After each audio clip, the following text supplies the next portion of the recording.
Bom, deu um pau na máquina aqui, já acabando já.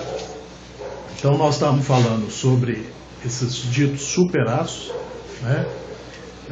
O S60V foi praticamente abandonado e hoje o top, né, desses aços seria o S90V, que é um aço que tem 2,15 de carbono, 20 de cromo e 9 de vanagem. Então, a tolerância à abrasão, a resistência à abrasão dele é algo absurdo, né? Existe um equivalente alemão da Böhler, que é o M390, que é exatamente o mesmo CTS 204P produzido pela Carpenter nos Estados Unidos e que a Spyderco também está usando. Ela usa todos os três, né? Qual é a diferença? Tanto o M390 quanto o CTS 204P são produzidos em dureza de cerca de 64, 65 RC. E aí o desempenho deles em resistência à abrasão é superior ao S90V, porque o S90V normalmente é produzido em torno de 60 RC, né? Tem um cuteleiro novo nos Estados Unidos chamado J. Davis. Ele não faz o tratamento térmico, ele só faz as lâminas, o desbaixo, e manda para Peter Heat Treatment para fazer o tratamento térmico. E ele tem produzido lâminas em S90V com 63 de dureza, e aí o desempenho fica praticamente igual ou superior ao M390, né? Então, mais uma vez, isso mostra que antes do aço, o tratamento térmico é um fator determinante no desempenho do aço, antes que o tipo de aço. Então, é preferível ter um aço 420 com o estado da arte em termos de tratamento térmico do que ter um S30V com tratamento térmico ruim, né? Então, mais uma vez, só vem reforçar que não existe o melhor aço. Existe o aço mais indicado para aquela aplicação que se deseja. E dentro dessa aplicação, esse aço vai ter um tratamento térmico que vise atingir determinadas características, com determinada dureza, para poder ser empregado em tal ou qual tarefa, né, sobre tal ou qual aspecto de uso. Por exemplo, uma faca que é de corte industrial, ou seja, ela é fixa ou ela tem um movimento sem torção, sem nada, o aço para essa faca precisa ter um desempenho X.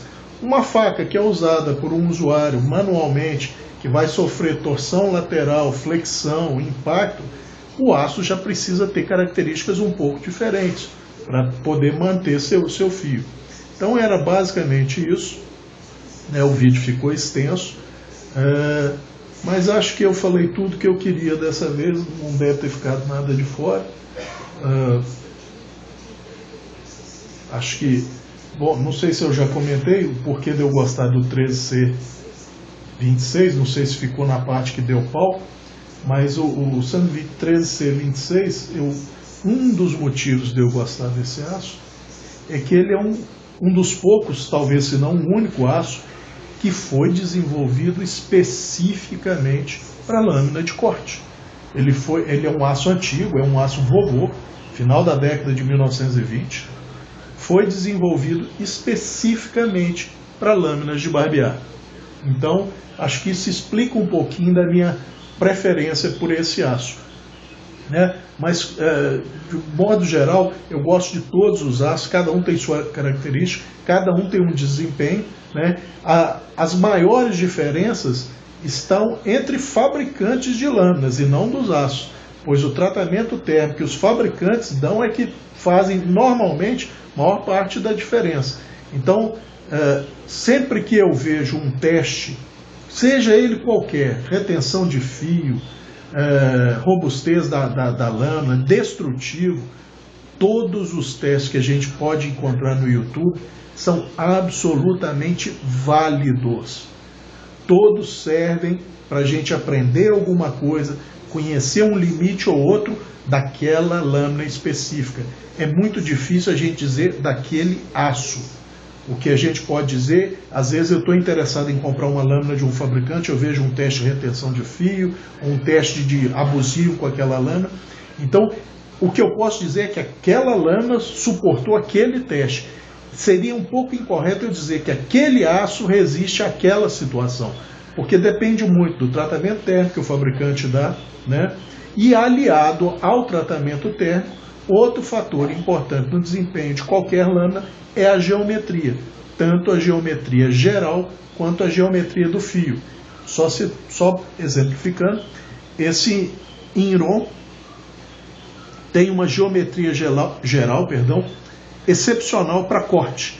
Ele é um hollow ground bem acentuado, só que a geometria do fio dele era muito obtusa, o ombro do fio muito grande.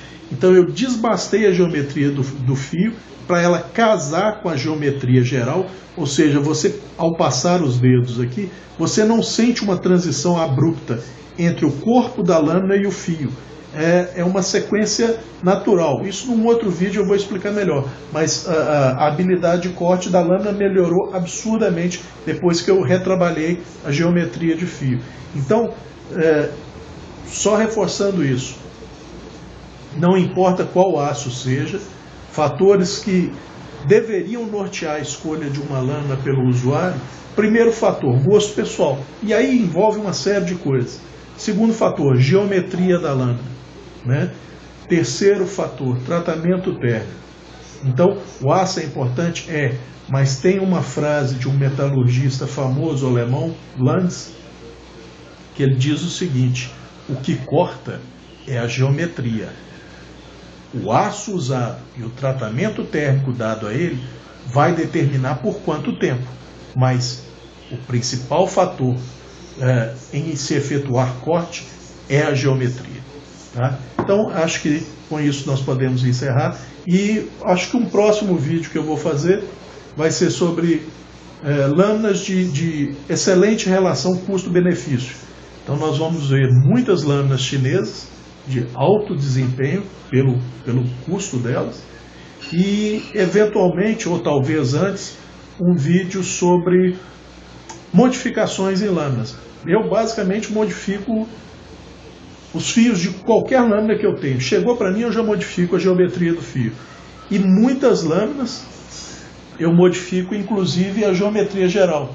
Um exemplo é esse aqui, que foi completamente modificado, e inclusive apliquei um serrilhado no fio. Por quê?